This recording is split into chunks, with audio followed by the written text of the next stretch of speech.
Hello friends, you are welcome in Million Concepts of English। हम आज पढ़ेंगे William Wordsworth की जो लिरिकल पोइम है the solitary reaper.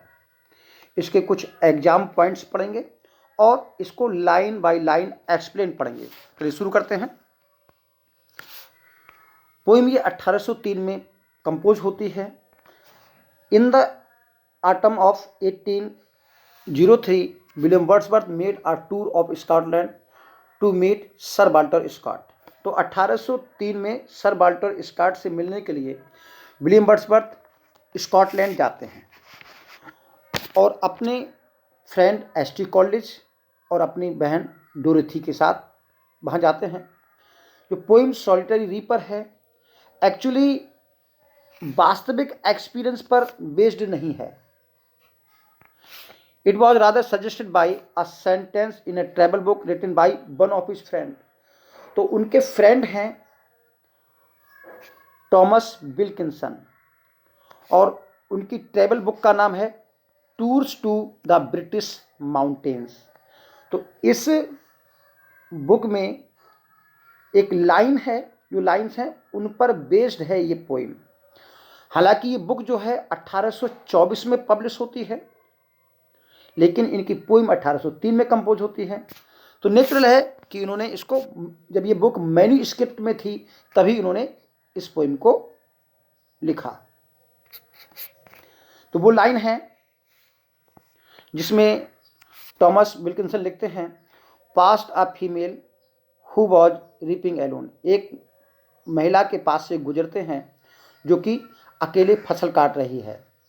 She सैंग in ours, और वो महिला जो है अर्स लैंग्वेज में गा रही है जो कि स्कॉटलैंड की एक डायलेक्ट है।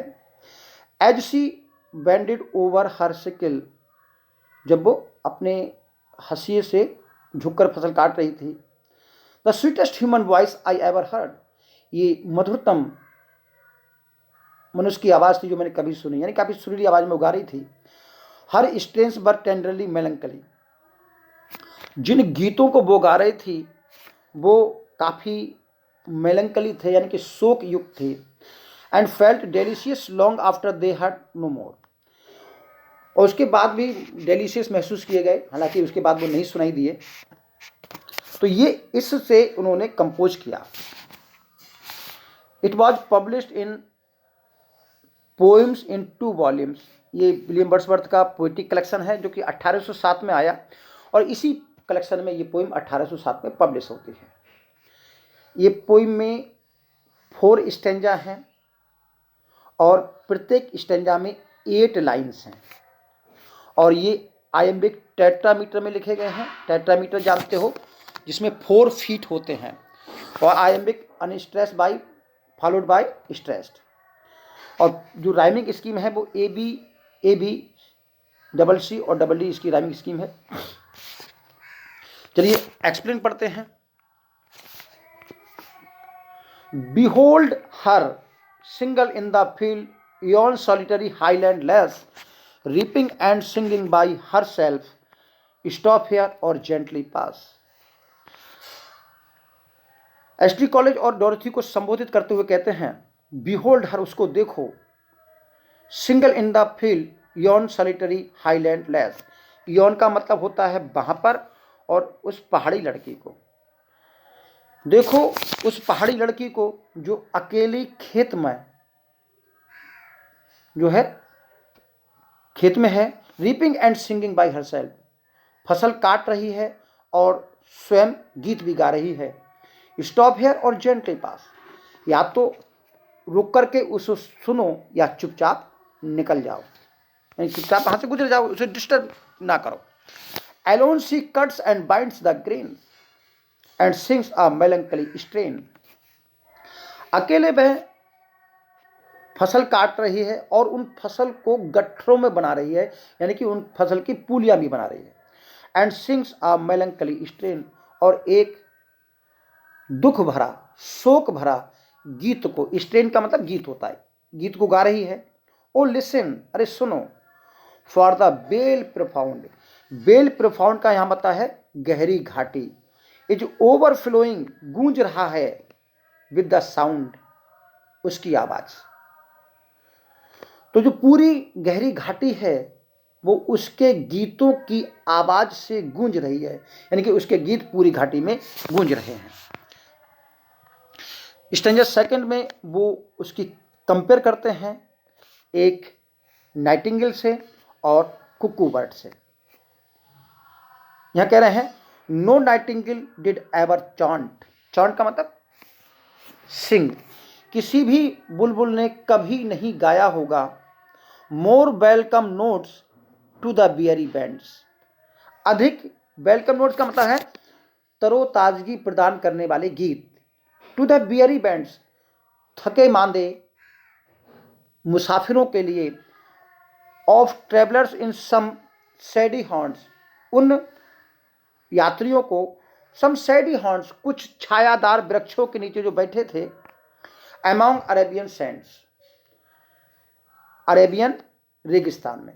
तो यहाँ से यहाँ तक का अर्थ है कि किसी भी बुलबुल ने इतना मधुर गीत नहीं गाया होगा जितना कि मधुर गीत ये लड़की गा रही थी, यानी कि इस लड़की के जो गीत थे उस बुलबुल के गीतों से भी मधुर थे। वो बुलबुल जो मुसाफिरों को, यानी कि रेगिस्तान में मुसाफिरों को जो काफिला आता था, जब वो पेड़ों के नीचे आराम करता था तो उनको रिफ्रेश करने के लिए गाया होगा, लेकिन उस बुलबुल ने भी इतना मधुर गीत नहीं गाया होगा। फिर कह रहे हैं a voice so thrilling never was heard, उसकी आवाज इतनी थ्रिलिंग थी, इतनी मधुर थी, इन spring time from the Kuku bird, उस कुकू बर्ड के मुकाबले जो बसंत ऋतु के मौसम में गाती है, यानी कि बसंत ऋतु के मौसम में गाने वाली जो कुकू बर्ड है उसके गीतों से भी इस लड़की के गीत अधिक मधुर थे। Breaking the silence in the seas of the seas among the farther Hebrides, देखिए हेब्राइड्स जो है ये ग्रुप ऑफ आइलैंड्स है नॉर्थ वेस्ट कोस्ट पर स्कॉटलैंड के। तो स्कॉटलैंड के जो नॉर्थ वेस्ट तटीय क्षेत्र है उसका ये द्वीप है। तो breaking the silence of the seas among the farthest Hebrides, जो सुदूर हेब्राइड्स द्वीपों पर समुद्र की शांति को भंग करते हुए उसके गीत जब गूंजते हैं उस कुकू बर्ड के, तो उन गूंजते हुए गीतों से भी मधुर ये लड़की गीत गा रही है। समझ में आ रहा होगा। फिर कह रहे हैं will no one tell me what she sings, perhaps the plaintive number flows for old unhappy far off things and battles long ago. कह रहे हैं क्या कोई मुझको बताएगा कि वो क्या गा रही है, कौन से गीत गा रही है। फिर कह रहे हैं शायद द प्लेंटिव नंबर्स फ्लो, शायद वो शोकपूर्ण गीतों को गा रही है। For old unhappy far off things and battles long एगो, उसके गीत for old unhappy far off things, उसके गीत जो हैं पुराने जमाने के दुखपूर्ण या किसी दूर की घटनाओं को, यानी कि बहुत पहले जो घटनाएं हो चुकी हैं उनसे संबंधित हो सकती हैं। एंड बैटल्स लॉन्ग एगो, या प्राचीन समय में पुराने जमाने में लड़े गए युद्धों से संबंधित हो सकते हैं, यानी कि उसके गीत इन घटनाओं से संबंधित हो सकते हैं। या कह रहे हैं और इट इज सम मोर हम्बिल ले, या हो सकता है वो अधिक निम्न स्तर की गीत गा रही हो। हम्बिल का निम्न स्तर और ले का मतलब होता है गीत। हो सकता है वो निम्न स्तर के गीत गा रही हो। फैमिलियर मैटर टुडे, जो आजकल के परिचित विषय वस्तु से संबंधित हो, जैसे विवाह, शादी, लड़ाई झगड़े, जन्म मृत्यु, इनसे संबंधित गा रही हो। सम नेचुरल सॉरो, लॉस और pain that has been and may be again, कुछ प्राकृतिक विपदाओं के बारे में, हानि और पीड़ाओं के बारे में गा रही हो। कुछ ऐसी हानि और पीड़ाएं जो पहले घटित हो चुकी हैं या भविष्य में घटित हो सकती हैं, ऐसे गीतों को भी गा सकती है। लास्ट स्टेंजा में कर रहे हैं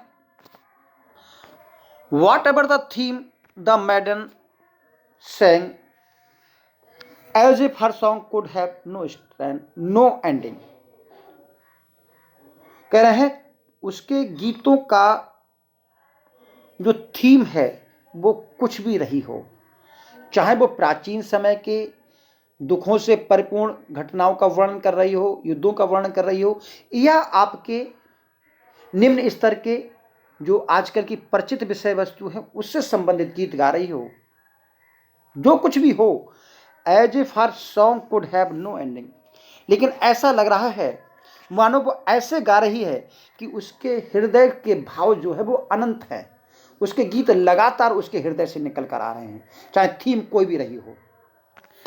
आई saw her singing at her work and over the sickle bending. जब वो अपने हंसिए पर झुक करके फसल काट रही थी तो वो अपने काम करते समय मैंने उसको गीतों को गाते हुए सुना। I listen motionless and still. मैंने शांत होकर के और गतिविहीन होकर के, यानी कि बिल्कुल स्थिर होकर के उन गीतों को सुना। And as I mounted up the hill. और जब मैं पहाड़ी के ऊपर चढ़ रहा था तब भी मैंने उसके गीतों को सुना, यानी कि उसके गीत लगातार गूंज रहे थे। The music in my heart I bore. उस लड़की के गीतों को मैंने अपने दिल में बसा लिया।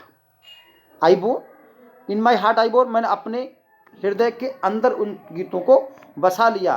Long after it was heard no more. हालांकि लंबे समय बाद भी उसके गीत मुझको फिर कभी सुनाई नहीं दिए, लेकिन उसके गीत मेरे जो हृदय में बसे हुए हैं आज भी मेरे कानों को सुनाई देते हैं। तो ये था इसका line by line explanation. Thank you, all the best.